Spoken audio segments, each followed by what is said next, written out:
Hello my dear students, today we are going to discuss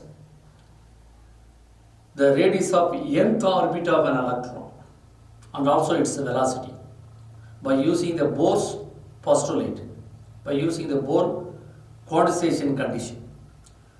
See, from the atom model, the various scientists explain about their atom model. The Bohr also, they explain about atom model. From his theory, he used the two postulates. First postulate, electron can revolve around the nucleus only its a permitted orbit whose angular momentum is equal to h by 2 pi. That is the integral multiple of h by 2 pi. According to the first postulate, the angular momentum L is equal to nh by 2 pi. So n is the integer. First orbit, second orbit, third orbit and 4 orbit. So the angular momentum is equal to nh by 2 pi. So electron can revolve around the nucleus only it's a circular orbit whose angular momentum is equal to nh by 2 pi, where n is a constant integer, h is a constant, that is a Planck constant. So only it's a permitted orbit, and also the electron may jump from higher orbit to the lower orbit. The energy may be emitted. Now we are going to discuss with the help of the first postulate radius of an electron in the nth orbit and also its velocity. Okay, let us consider an atom. So according to the Bohr theory, electron can revolve around the nucleus only its circular orbit. Circular orbit. So this is the nucleus. Nucleus of an atom. Electron can revolve around the nucleus in a circular orbit. This is the nucleus.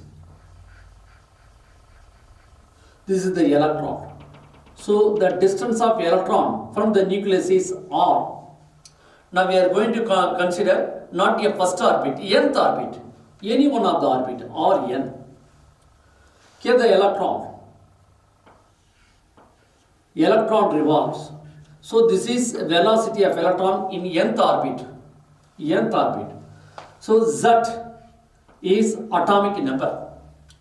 Ze, charge of nucleus, minus E, charge of an electron. So Z represents atomic number, Zt represents charge of nucleus. What is a charge of nucleus? What is a nucleus? Nucleus consists of proton and neutron. So nucleus consists proton and neutron. Neutron, neutral particle. Proton has positive charge. So the charge of the nucleus is always a positive because depending upon the positive. That's the proton. Neutron has no charge. So atom is electrically neutral. Number of positive charge present in the nucleus is equal to number of negative charge around the nucleus. So total charge of an atom is neutral, but charge of nucleus is a positive. Electron has a negative charge. Electron has negative charge. But our aim to calculate a radius of nth orbit by using the Bohr theory. According to the Bohr, electron can revolve around the nucleus only its permitted orbit whose angular momentum is equal to integral multiple of h by 2 pi. Integral multiple of h by 2 pi. So electron revolve around the nucleus about its circular orbit. So here the charge of nucleus is a positive, charge of electron negative.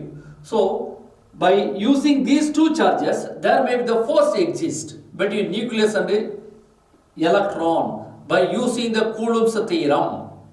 The electrostatic force exists between nucleus and electron. By using Coulomb,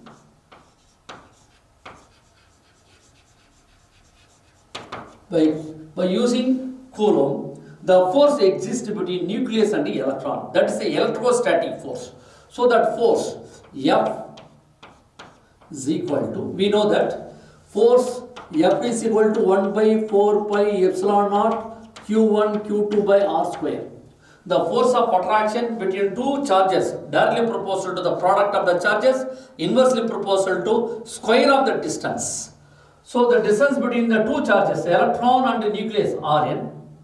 One of the charge of nucleus positive, that is Ze. Charge of electron minus E. So use instead of q1 q2, q1 one of the charge Zt, q2 another charge electron. So 1 by 4 pi epsilon naught. So force exists between, so the electrostatic force between nucleus and electron 1 by 4 pi epsilon naught q1, that is charge Ze, q2 minus e divided by the charge of electron negative. So distance between positive charge and negative charge Rn square. So R cap, we are expressing in vector notation, R cap. So this is a force by Coulomb force. The Coulomb force exists between nucleus and electron. Another one more force is also exists between nucleus and an electron. That is a centripetal force. Why? The electron revolves around the nucleus in a circular orbit. Any bodies revolve around about its center in a circular. There may be the centripetal force exist. Centripetal force. Another one more force is also exist between nucleus and the electron. That is a centripetal force. So this is a Coulomb. Another force, centripetal. We know centripetal force F is equal to mv square by r. F is equal to mv square by r, centripetal force. So m represents the mass of an electron. M represents the mass of electron. V square. But in the nth orbit and the radius, R represents radius, R n's into R cap. F is equal to mv square by r. So F, this is the Coulomb force, this is the centripetal force. So mv square by r, that's a v, n represents nth orbit of its velocity, r represents its radius, so R cap. So there are two forces exist between nucleus and the electron. One is electrostatic force between electron and the nucleus. Another one is a centripetal force. These two forces are at equilibrium. If the two forces are equilibrium, we will take only its magnitude. So F Coulomb is equal to F centripetal. Only we will take only its magnitude because it is a negative. Minus 1 by 4 pi epsilon naught Ze or Ze square, or this could be written as 1 by 4 pi epsilon Ze square. So 1 by 4 pi epsilon naught Ze square by Rn square is equal to this one, mvn square by Rn.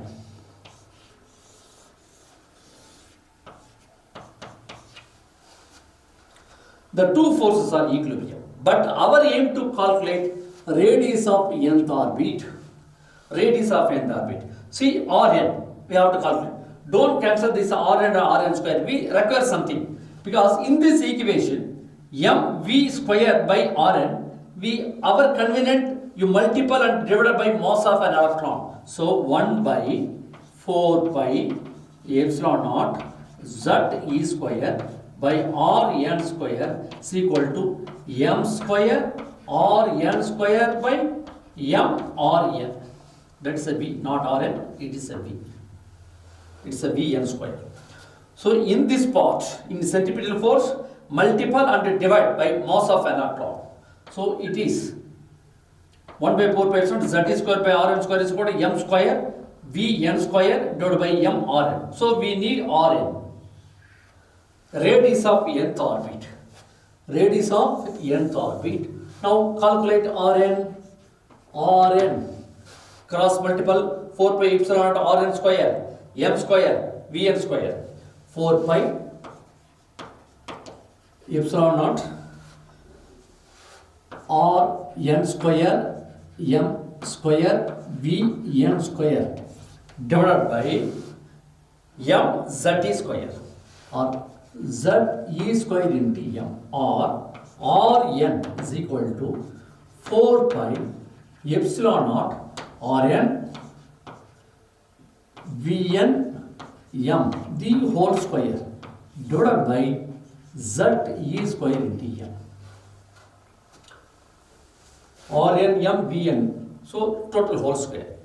So it is a radius. Now we know that according to the first postulate of Bohr automata, electron can revolve around the nucleus in circular orbit whose angular moment is equal to integral multiple of h by 2 pi.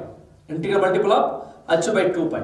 So the angular momentum from the Bohr condensation condition, angular momentum in nth orbit ln m v r, angular momentum m v r. So Vn Rn is equal to nh or h head n h head or h cross.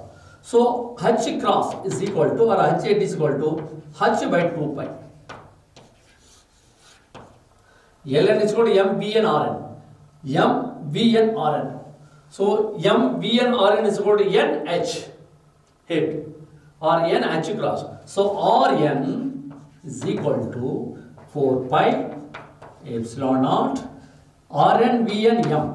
Rn Vn m is equal to n h cross or n h get whole square divided by z e square into m. So this is h head is nothing but h by 2 pi. So Rn is equal to 4 pi epsilon naught n square h head h by 2 pi h square divided by 2 square pi square. So 4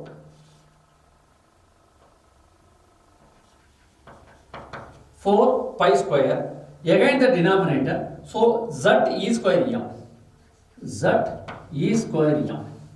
So pi cancel, 4 cancel. So remaining Rn, radius of nth orbit, epsilon naught n square h square divided by z m e square. This is the radius of nth orbit, where epsilon naught represents permittivity of free phase, because the between nucleus and electron, that's the empty space, empty. So permittivity in free phase 8.854 in 10 power minus 12 whose magnitude. N represents radius of nth orbit, first orbit, second orbit, fourth orbit, and so on. H represents Planck constant. Z represents atomic number of the given atom. M represents the mass of electron. E represents the charge of electron. In this, epsilon naught n square h square. Here h epsilon naught constant, h constant, m constant, e constant. Whereas n and z, these are not constant. Why? N, first orbit, second orbit, fourth orbit, third orbit, fourth orbit, so on. H represents a given atom. For hydrogen atom, z is equal to 1. Hydrogen atom, z is equal to, z varies depending upon an atom. So n square by z is a constant. Sorry, n square by z variable. So epsilon naught h, m, e, these are the constants. So Rn proportional to n square by z. Rn proportional to n square by z, whereas epsilon naught h, m, e, these are constant. So Rn is equal to a naught n square by z, where a naught, what is a naught? That's a constant. Epsilon naught h square, epsilon naught h square divided by m e square, m e square. By substituting value of this constant, 8 point epsilon naught value, permittivity of free phase 8.854 in 10 power minus 12, h constant 6.625 in 10 power minus 26, m mass of an electron 9.11 in 10 power minus 31, charge of electron 1.602 10 power minus 19 coulomb.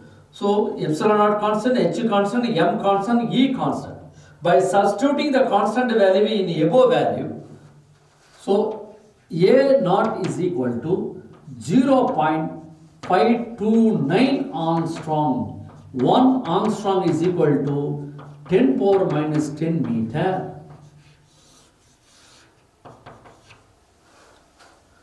So R naught, A naught value 0.529 or approximately take A naught is equal to 0.53 angstrom. 0.53 angstrom. So the constant value epsilon naught h square me. If we substitute the constant value, we can get 0.53 angstrom. So Rn is equal to 0.53 angstrom into n square into z. For first orbit, if the orbit is n is equal to 1, if n is equal to 1, z also 1. For hydrogen atom, z is equal to 1. If substitute 1 into 1, 1 by 1, 1 square 1. So R1 is equal to 0.53 angstrom. This is Bohr.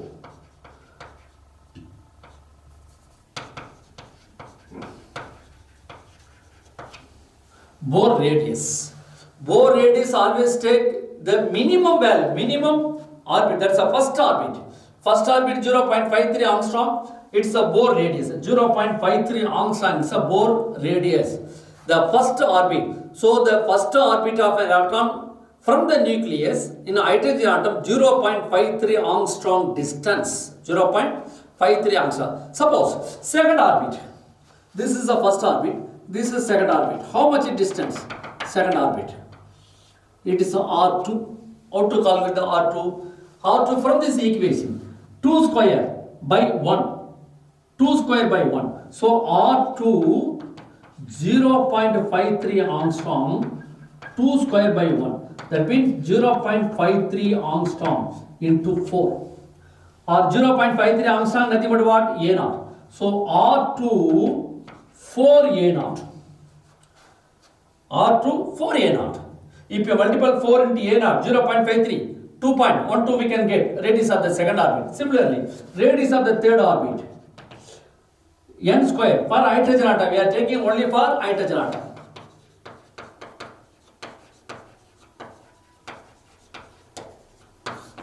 Only hydrogen atom. So R2 is equal to 4 A naught. R3, 3 square n. Third orbit, 3 square 9, 9 A naught, R4, 4 square 16 A naught, and so on. So if you know the radius of the first orbit, we can calculate any orbit of the radius. First orbit, second orbit, third. First orbit radius 0.53 angstrom n square by z. If helium h is equal to 2 given, h is equal to 2 given, if divided by 2, n square by 2, 2 square by 2, 4 by 2, so multiple 2, 0.53 multiple 2. So 1.06 angstrom radius of helium. For hydrogen atom z is equal to 1, the helium z is, if z is equal to 2, multiple. So n square, you substitute z is equal to 2 or 3, 4 and so on. So radius of hydrogen atom from the nucleus could be calculated by using the formula Rn is equal to A naught n square by z. So A naught whose value is 0.53 angstrom. With 0.53. Any orbit radius could be calculated by using the formula n square by z into A naught. So A naught value is 0.529. So approximately 0.53 angstrom. 0.53 angstrom. So radius. If see that first orbit radius 0.53 angstrom. Second orbit multiple A naught 4, 9, 16. When the orbit increases, radius also increases. So this radius is equal to 4 A naught. Second orbit. Third orbit. From that 9 A naught. 9 A naught. When the orbit increases, radius also increases. So the radius directly proportional to n square.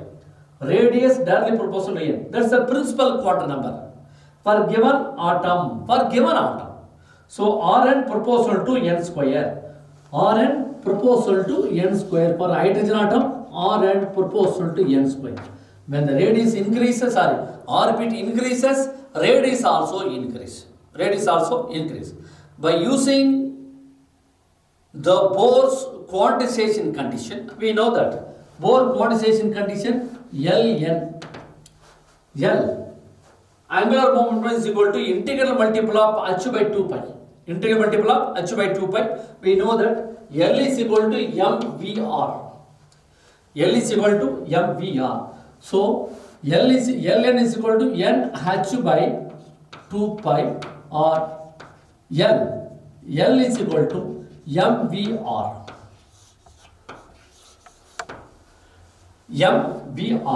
So mvr, mvn rn is equal to nh by 2 pi. nh by 2 pi. mv. So by using the Bohr quantization condition, the angular momentum of electron is equal to integral multiple of h by 2 pi, or mv is equal to L is equal to mvrn. We know that formula. From that we can calculate velocity of nth orbit. Velocity of nth orbit. So Vn. So Vn is equal to nh by 2 pi mrn. Vn, velocity of electron in the nth orbit. What is Rn? Rn is equal to n square by z.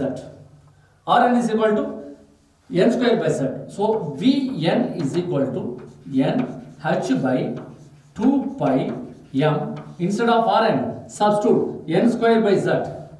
N square by z. This n cancel. So Vn is equal to h z divided by 2 pi m into n. Here h constant, 2 constant, pi constant, m constant, but n variable. Orbit, number of orbit, first orbit, second orbit, third orbit are variable. Z also variable. Here z by n constant. So Vn proportional to z by n. So h by 2 pi m, this is a constant. So for hydrogen atom,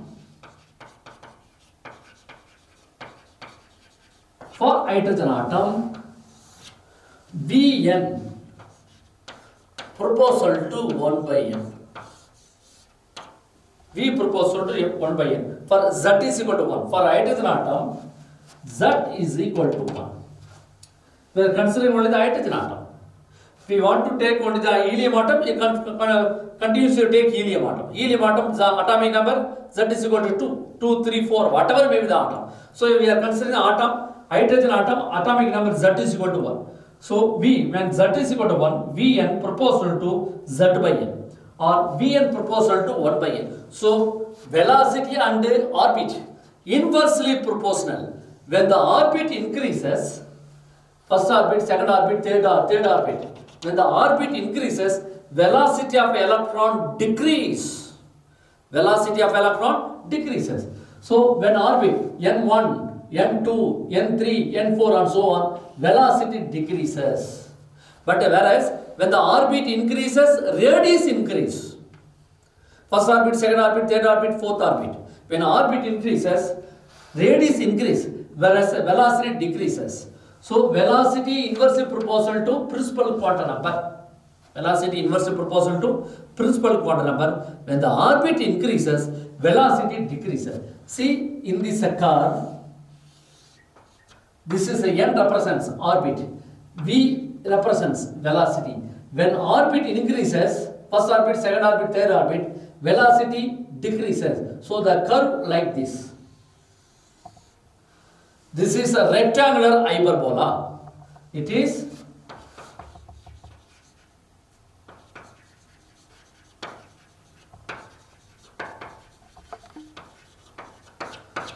rectangular hyperbola. So name of the curve is rectangular hyperbola. When the orbit increases, velocity of electron decreases. Velocity of electron decreases. The curve may be like this.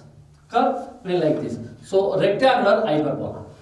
Rectangular hyperbola. So from by using the Bohr first condition, if electron revolve around the nucleus in a circular orbit, whose angular momentum, quantization of electron, angular momentum is equal to h by integral multiple of h by 2 pi. If integral multiple of h by 2 pi, we calculated radius of nth orbit. Radius of nth orbit. So the radius of nth orbit is equal to Rn proportional to n square by z. N square by z. When atomic number z increases, so the respective n is also changes. So we can calculate with the help of the n and z.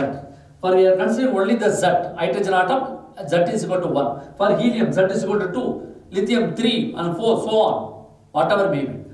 So Rn directly proportional to n square. When the radius of nth orbit always for given atom directly proportional to square of its principal quantum number. Square of its principal quantum number. When the orbit increases, radius increases, Bohr radius. That Bohr radius means the minimum, that is the minimum radius, that is the first radius. First orbit, when n is equal to 1, whose value is 0.5. So this is Bohr radius. R2 it is not Bohr radius, it's a multiple of 4. If multiple of 1, that's the minimum value of radius is Bohr radius. Minimum value of R, that's a Bohr radius 0.53 Armstrong. 0.53 Armstrong. If you multiply 0.53 into n square, 2 square, 4 square, 2 square, 3 square, 4 square, 5 square, we can calculate the radius of nth orbit. Similarly, velocity of nth orbit, when the radius increases, velocity of electron decreases. So maximum velocity of an electron only the first orbit. When n is equal to 1, the velocity is certain value. If n is equal to 2, velocity decreases. So velocity of electron maximum only at the first orbit. Maximum. So velocity maximum Vn, V maximum first orbit. But R maximum or minimum for first orbit. First orbit. That means the first orbit, that is first orbit, second orbit, third orbit.